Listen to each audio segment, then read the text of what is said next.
had a chance to tie the game in the closing seconds, but missed the layup. Now the question becomes, what do the Sixers do this offseason and whether they can get LeBron to come to Philly? We're joined now by FS1 analyst Chris Broussard. Chris, after this series, could you see LeBron going to the Sixers? I got to be honest. If he leaves Cleveland, he should go to Philadelphia. Now, I was skeptical about this, and I really didn't think he should up until about a week ago because I was like, he wants the ball in his hands. Obviously, Ben Simmons has the ball in his hands. I don't want him taking it away from Ben. Right. But I talked to somebody last week who would know, and they said LeBron wants to play off the ball. I said, he's never played off the ball in his life, including St. V. Right. And they said that's because he's never had a teammate who was a playmaker for other guys. Like Wade and Kyrie were playmakers, but more so for themselves. Correct. And so they said if he has that type of teammate, he wants to do that. Now, it might be challenging, but I said if he wants to play off the ball, it's a no-brainer. To me, it's a no-brainer. You stay in the East.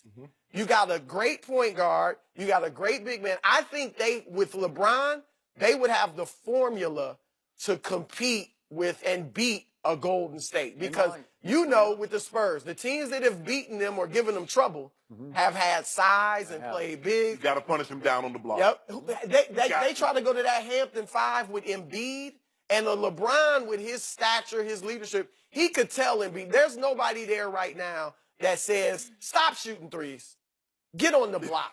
I mean, it's nice he can hit them every once in a while, but get on the block. And here's the thing, too. Now, they would have to, hopefully they could keep Redick. You need shooting. I know he's a free agent.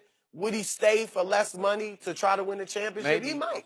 He might. And then, you got Sarge who can shoot. Covington can shoot. No, he can't. Well, he's not a shooter, but, the regular season. He's okay. Yeah, okay. All right. And then, could you keep Ilyasova and Bellinelli? Maybe. If not, you might be able to get some guys like that. So, and here's the final straw. They need him. Like, if they had gotten to the conference finals, God forbid if they had beaten Cleveland in the conference finals, I don't think he could have done it. No. It would have been the Durant move. Yeah, Durant did it with no problem. Durant did it, but now he could. I'm not saying he couldn't have done it because you're right. Durant did it, and now Durant gets props. But Durant's not in the GOAT conversation. It's a little different. It's a little more, higher standard for LeBron. He might be in the best player on the planet. No, he ain't in that conversation. I don't think that's a conversation. But, they need LeBron. They need a closer. I think there was some sentiment. LeBron's a closer? He's a closer now. He's a closer. And he can teach those young boys. So I think it's a perfect fit if he wants to play off the ball. You want to go? No, you can go. You sure? Pile on. No, I ain't gonna pile on. I can see it happening because he's about winning championships, and if he feels the Sixers give him a better opportunity than say the Cavaliers, because I've always felt his first option is to remain in Cleveland. But can he attract another big name? Because he knows in order to take down Golden State, you need at least 3 guys. And next year you got Boston coming. Right.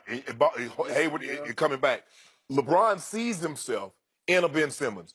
But here's the thing that's working against LeBron and the Sixers. Let's just say LeBron has another 2 years, maybe 3 playing at this level. Can Ben Simmons develop a jump shot by then? Because the one thing that he loves more than a playmaker is guys that can knock down shots. Because that's why he surrounded himself with shooters. They have a specific job. Cal Korver has one job. JR has one job. Guys that play with him normally, they're specialists. Ray Allen did one thing. Mike Miller did one thing. Well, this would be different. Yeah. It would be a differently built team. Because LeBron wouldn't be handling the ball as much. Right. As much. But when he drives to the basket, Skip, when he drives to the basket, it's like a moth to the flame. The moth, you think he wants to go to that flame? He knows how it's going to end. So when LeBron drives to the basket, he knows they're coming. So I kick it to Ben Simmons. What he going to do with it? Look, Ben showed, now obviously he can't shoot a lick. Exactly. But he did show he can actually play off the ball with TJ McConnell. Yeah, I agree with that. He can't. Did. Occasionally when LeBron does handle it, Ben will be okay. He posts sometimes and stuff like that. So I agree with one of Chris's points and disagree with your conclusion. But I do think that last night as the clock hit zeros, the door swung wide open for LeBron to go to Philadelphia, because you are correct. If Philly had done what I thought they would do to the Celtics, and then if they had somehow done to LeBron what I thought they had a real shot at doing, because they are a tougher matchup than Boston will be for LeBron and company, then you can't do, I mean, there's no law against it, because, as you said, Kevin did it. He got away with it, and everybody forgot. Oh, yeah, you left Westbrook for that, but he got his ring. You left a team that was up 3-1. That's correct. On the team that you joined that was up 3-1 and lost. But it's the classic, if you can't beat them, join them. Yeah. So Kevin Durant got away with doing that. I don't think LeBron could get away with that. It would just be such a horrible end-of-career look. But now that they melted down, not once or twice, but really 3 times in this series. 2, 3, and 5. It is a situation, silver platter screaming for, you need LeBron James. But where I disagree with you, I don't think you need him off the ball. I think this team needs him on the ball, because Ben did play off with TJ. TJ settled them down and got them organized much better than Ben. I'm not sure he's a point guard. I don't see that. They degenerated. They collapsed. They shot selves in foot because when he was trying to get something set up, because if you have a 22-point lead in game 2 at Boston, your point guard has to get you home in that game. If you're that guy and you're like 7 feet tall, you get them organized, you get shot after decent shot after decent shot, you're going to make enough, you're going to hold on to 22. Yes. When you're up 5 with 1:04 left in overtime of game 3 at home, your point guard, or whoever your guy is, who's that guy, the it factor guy, has to say, I got this.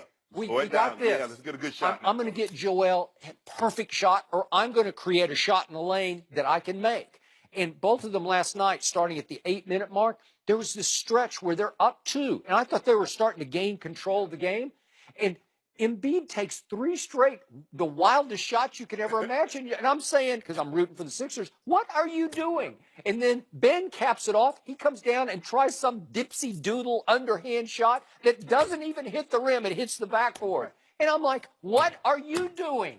Because you can't play that way against a well-coached, disciplined, smart team, high IQ team, and win the game. And they didn't win the game. I believe LeBron could take the makings of a juggernaut and take it up a level at his age, 34 and 35 seasons. I think you'd have a real shot at winning the East, and I do think you would have a real shot of challenging Golden State. Yeah, I'm chalking some of, I mean, you're right about Simmons. In fact, yesterday when they made the run and took the lead, he was on the bench. Yeah. It was McConnell. But I chalk a lot of that up to youth. I guess it does maybe remain to be seen. Is he a true point guard, or can he be a true point guard? First year ever playing point guard in the NBA, and he did a good job. Right. You're right. In the playoffs, this series, he looked bad. But here's the thing. I think LeBron, if he goes to Philly, I think he can, let's say he leads them to a championship while he's still the best player in the world, or top 5, whatever. And then as he gets older and they mature, they could win another 1 or 2. They could. Maybe then. And I'm going to say this, Skip, and you know I think Jordan's the GOAT. I do believe if LeBron wins another ring or 2, if he somehow won this year, I mean, it might happen sooner. But if he wins another ring or 2, in 10, 15 years, he's going to be known as the GOAT, just like Jordan today. Because some people think he already is. I know. The millennials, like the millennials across millennial, right? The 50-year-old millennial. But here's the truth. Like, because, you know, most older people, Oscar Robertson, I had Clyde Drexler on my podcast, they don't think Jordan's the GOAT. Now, they don't disrespect him. They know he was phenomenal. He was. But they're not saying, they're not putting him necessarily ahead of Kareem or Oscar, you know, some of the guys of their generation. It's kind of this generation that's saying, oh, he's the GOAT. Right. Undisputed. There's no discussion. These millennials, a lot of whom already think LeBron, if they look back in 10 years and, you know, the details get foggy, they'll say, they're not going to say he went to Miami and he joined Wade and brought Bosh. They're going to say he's got 5 rings. 3 different locations. 3 locations. He's been to the finals twice as much as Michael Jordan. Even though he lost, he's been there twice as much. He's got virtually all of the individual regular season, postseason records, Yep. they're going to think, why is this even They're a going to be debate? thinking what I already know. So do you believe that report that came out after All-Star break that some representative of LeBron's was in the Philly neighborhood or area scoping out school systems? I'm going to tell you, yeah, because initially people saying, the initial report was that it was LeBron and his Yeah, family. and then it got I was amended. told Yeah. it was, and this was not from his partners or anything, but I was told from somebody in Philly that it was some reps for him went to visit high schools. Okay. So I think it's got real potential. to me, it may look, the Lakers would be they'd be great with him and Paul George, but they still in the West. I know. Here, why leave? The only thing that would turn this upside down is if they did go and beat Golden State this year, then he would stay. You think he would stay? I don't know. I mean, it'd There's no way you be can hard leave to if you leave wouldn't it. It would be. I think he'd have carte blanche to do whatever he wants. If he led them to this title over Golden State, I'm not saying he wouldn't. If he stay. led to a title over Houston, Yeah. if he wouldn't lead them to a He title, can do whatever he wants at Are this you at that saying point. Houston's going to beat Golden State? No, I don't know what you're saying. I wondered, was that a bet that you were throwing out, or I don't no, know. I'm not betting you anymore. Okay. Yeah, Oh, right. it's over. We'll see about that. We'll leave got it there. game Chris, one. thanks for joining us. Will we see a brand new Ezekiel Elliott next season? We'll discuss that with Eric Dickerson next.